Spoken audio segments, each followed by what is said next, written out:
Selamat siang, salam sejahtera untuk kita semua. Perkenalkan, nama saya Angelia Tiolina Bernadetta Sinaga. Saya salah satu mahasiswi Universitas Negeri Medan, program studi pendidikan IPA, Fakultas Matematika dan Ilmu Pengetahuan Alam. Saat ini saya juga berterima kasih kepada Bapak Dr. Juniastel Raja Guguk SSI MSI selaku dosen pengampu mata kuliah Teknik Informatika dan Literasi Data. Adapun materi yang akan saya bawakan pada saat ini yaitu bioregulasi. Di mana bioregulasi ini berkaitan dengan bioteknologi modern dan rekayasa genetik.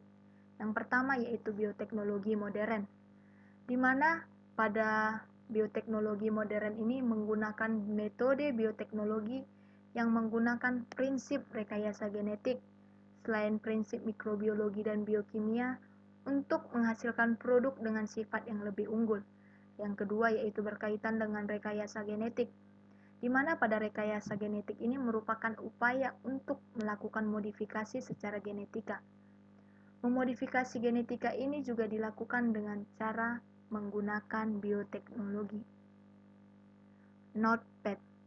Dalam Peraturan Pemerintahan Republik Indonesia Nomor 21 Tahun 2015 tentang keamanan hayati produk rekayasa genetik atau PRG, didefinisikan sebagai organisme hidup, bagian-bagiannya dan atau hasil olahan yang mempunyai susunan genetik baru dari hasil penerapan bioteknologi modern.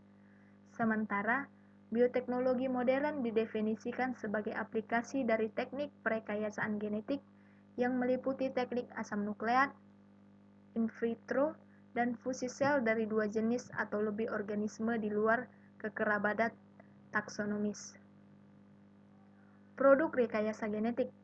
Adapun produk rekayasa genetik yang biasa kita sebut dengan genetic modified organism atau GMO merupakan organisme yang telah mengalami perubahan pada DNA-nya dengan menggunakan suatu teknologi yaitu bioteknologi modern, sehingga menghasilkan suatu organisme atau produk yang berbeda dengan produk alaminya, dan juga memiliki beberapa kelebihan jika dibanding dengan produk alamiahnya.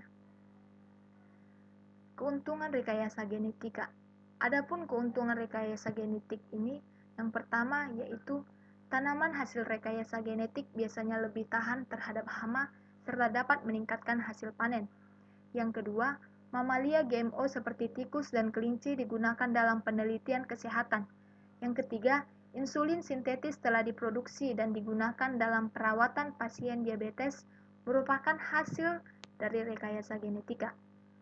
Yang keempat, virus dimodifikasi secara genetik yang digunakan dalam terapi gen untuk memberikan gen ke dalam tubuh manusia yang dapat menyembuhkan penyakit manusia.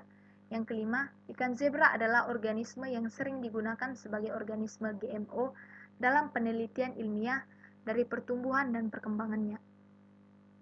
Bioteknologi modern. Bioteknologi modern ini adalah suatu metode bioteknologi yang menggunakan prinsip rekayasa DNA, selain prinsip mikrobiologi dan biokimia. Metode ini juga dilakukan dengan cara memodifikasi gen-gen spesifik dan menyisipkannya pada organisme lain, seperti mikroba, hewan, dan tumbuhan. Bioteknologi modern berkembang setelah ditemukannya struktur DNA.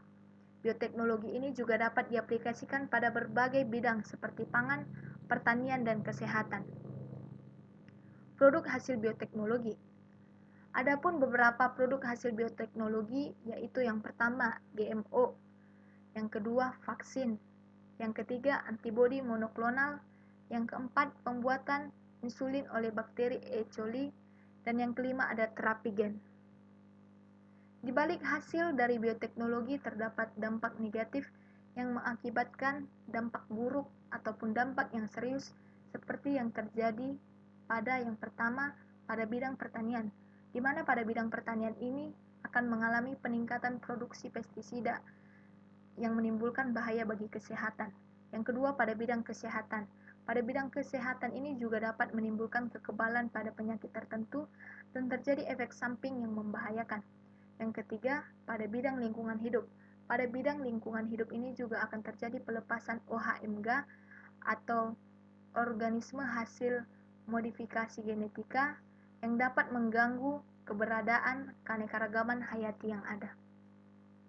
Meskipun peran teknologi rekayasa genetik dalam perbaikan dan kualitas hidup manusia telah diyakini, namun masih terdapat kekhawatiran bahwa memiliki risiko yang dapat menimbulkan kerugian bagi lingkungan, keanekaragaman hayati, pertanian berkelanjutan, maupun kesehatan manusia dan hewan.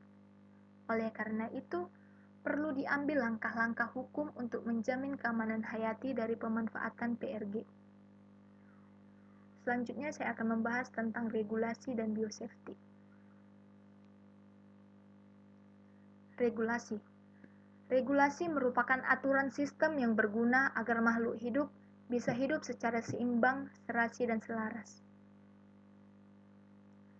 Biosafety. Biosafety atau keamanan hayati adalah suatu disiplin dalam penanganan dan sistem containment terhadap mikroorganisme menular dan bahan biologi berbahaya. Bioregulasi keamanan hayati atau biosafety.